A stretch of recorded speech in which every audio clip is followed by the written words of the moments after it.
Blink number 4. The mysticism surrounding psychedelics may seem hokey at first, but the experience can be truly powerful for some.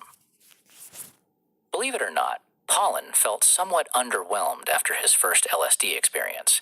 While the trip had encouraged him to be emotionally open to others, it wasn't as transformative as he'd hoped. So now he found himself ready to move on to another substance and to try a more mystical guide. This time, it was psilocybin mushrooms, and the guide was a woman named Mary who lived on the East Coast. At first, Pollan found all the mystical trappings related to psychedelics a bit hokey. Inside Mary's house, there were lots of plants and feminine symbology. And in the room where the trip took place, there was an altar covered in purple fabric displaying a heart-shaped amethyst, a purple crystal candle holder, a branch of sage, a huge mushroom, and the wing of a crow. It immediately reminded Pollan of everything he distrusted about mysticism. Meanwhile, Mary was saying prayers that invoked spirit animals and other beings from the natural realm. But while all this seemed corny at first, it almost immediately changed as the psilocybin began to take effect. Now, Mary's rituals seemed completely natural to him as she handled her role as a guide with poise and assurance. Ultimately, this psychedelic experience was extremely powerful. Having eaten the entire mushroom, Pollan had taken the equivalent to 2 grams of psilocybin. This was an average dose, but it was more than he'd taken in his LSD trip with Fritz. Not long after the drug had kicked in, the author went to pee and found the bathroom filled with sparkling lights. And when he urinated, the stream appeared to be made up of diamonds. Then, when he returned to the room with the altar, Mary's face had transformed into that of an elderly Mexican woman. But not just any woman. He recognized it as the face of Maria Sabina, the Mazatec Indian healer who many believed is the first to have given psilocybin mushrooms to Western travelers. As the trip went on, Pollan's ego dissolved. While he could still perceive the world around him, it was no longer from the usual perspective of his mind and ego. Instead, there was only an unbiased, unburdened consciousness. It was certainly a highly transformative experience for the author, to say the least.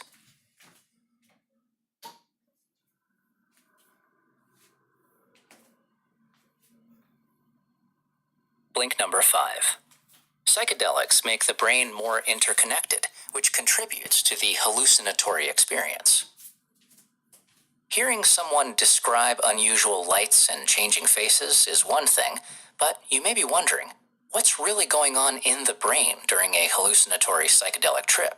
Are we seeing things we can't normally see, or just plain seeing things? Neuroscientists have recently looked into the effects of psychedelics and have found that they do cause the brain to be more interconnected. In a 2014 study at the Imperial College in London, neuroscientist Robert Carhart Harris and his colleagues used magnetoencephalography to get a more detailed look into the effect psilocybin has on the brain. This technique provided the researchers with a map of brain activity that showed how different areas interacted both normally and while influenced by the drug. Many areas normally function more or less independently, such as the area that handles visual recognition or the one that deals with memory. But under the influence of psilocybin, the brain gets rewired in a dramatic fashion, and these areas start communicating with each other. In other words, each specialized section becomes less self-contained, and the brain begins to function as a more integrated unit. Some neuroscientists believe this interconnectedness is what produces the seemingly magical experiences that occur during a drug trip. So when the areas devoted to memory, emotion, and visual information all start to interact, the person may start to see things differently and experience strong emotions that are colored by memories. In the author's case, this resulted in a visual hallucination of his guide turning into a Mazatec Indian. Another typical psilocybin experience that can be explained by parts of the brain interacting is called synesthesia. This is when the senses fuse, so that, for example, a sound may be perceived as a color or a shape, and a taste may be associated with a physical sensation. When the session is a positive one, this rewiring can lead to new insights and ideas, some of which can be transformative. For example, If someone is trying to break a bad habit, or if an older person is stuck in a limited way of thinking, psychedelics can be a useful way for them to rediscover a more flexible attitude toward life.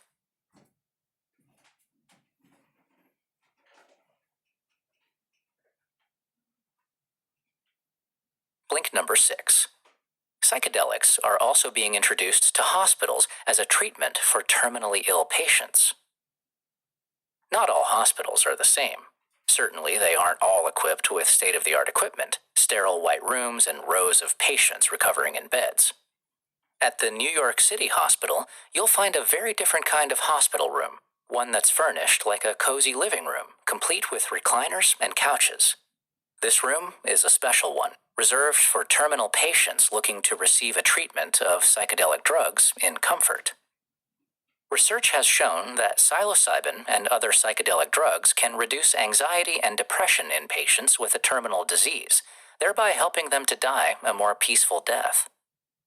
Patrick Medes is one such patient. In April 2010, he was 53 years old and had just ended 3 years of ineffective chemotherapy for a cancer that had been affecting his bile ducts and had spread to his lungs. Entering the terminal phase of his illness, he decided to sign up for a trial study being offered by the New York City Hospital to test the effectiveness of psilocybin on dying patients. These kinds of studies are still very rare. As of 2016, there have been only 2 in New York City.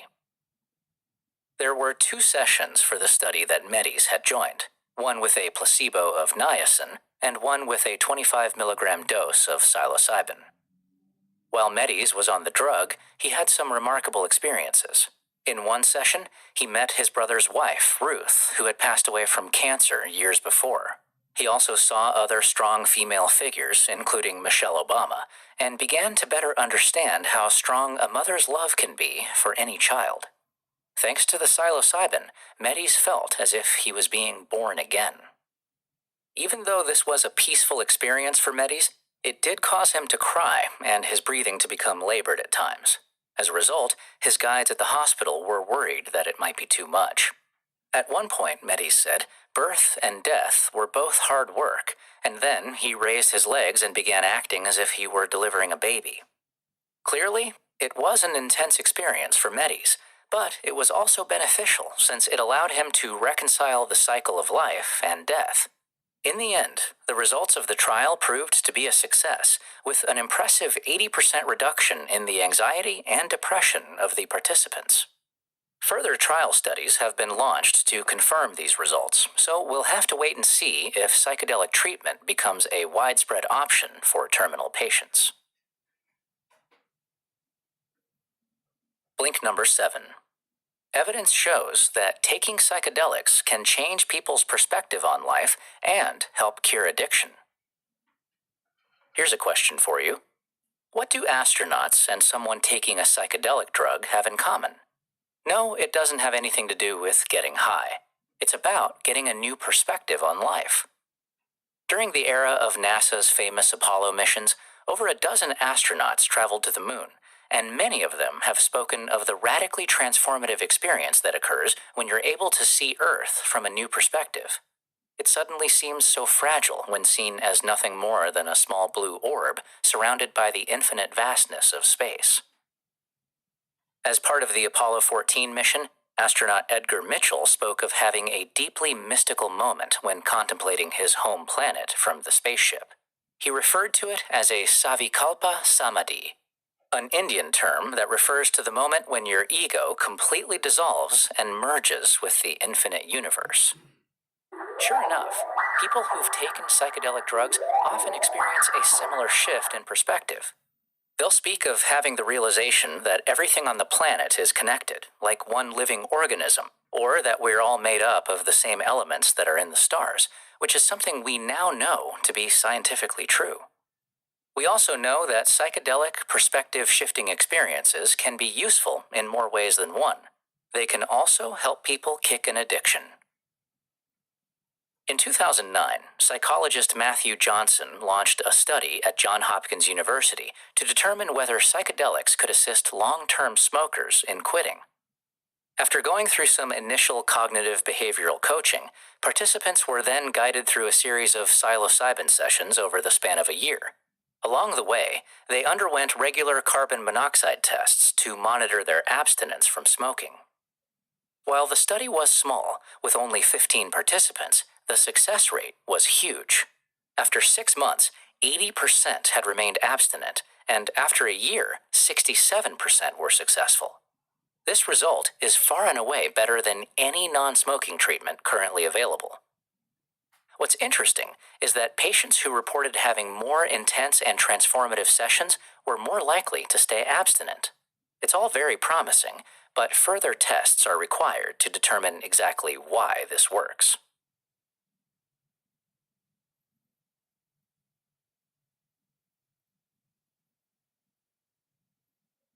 Blink number 8. Psychedelics can potentially alleviate depression by creating a new sense of connection in depressive patients. If you need more proof of just how mainstream psychedelics are becoming, consider this.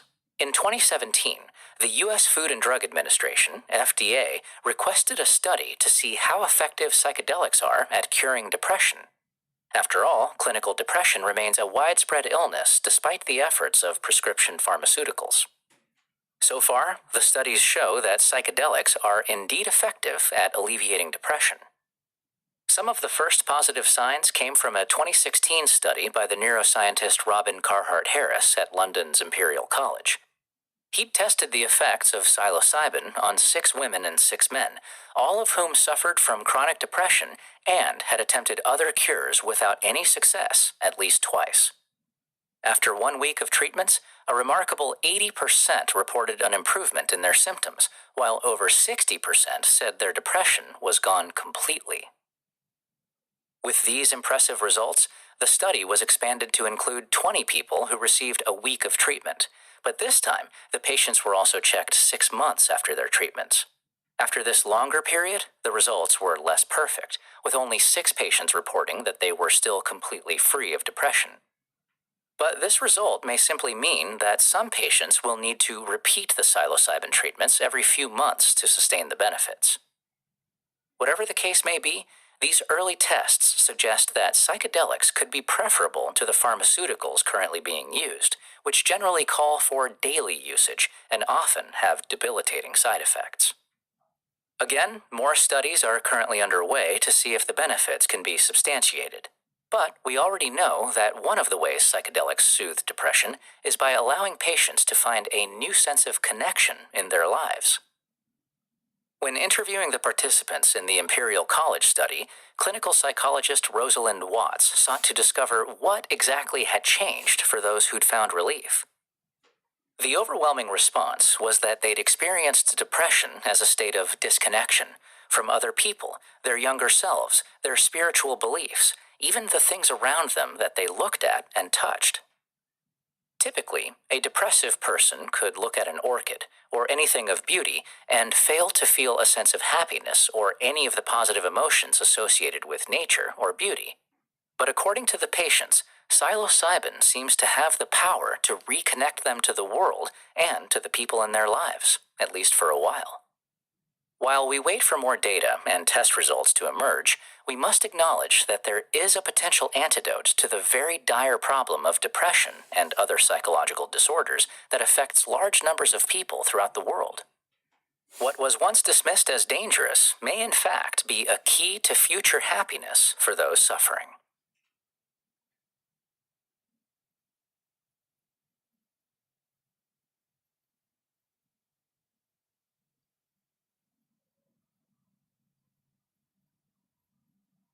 You've just listened to our blinks to How to Change Your Mind by Michael Pollan. The key message in these blinks is that psychedelics have long been maligned as substances that lead to addiction and health deterioration. But new medical studies now confirm what ancient healers have long known. Psychedelics can in fact be powerful transformative remedies that help cure a range of mental illnesses from addiction to depression, or even help people die more peacefully. How can you apply these ideas to your life? Take psychedelics with the support of a guide. Though it is possible to have beautiful, transformative experiences when taking drugs in a recreational setting, for most people, sooner or later, this can lead to a really bad experience, where the hallucinogenic effects of the drug become terrifying. It is therefore highly recommended to try these substances in controlled environments with people who have experience dealing with their effects.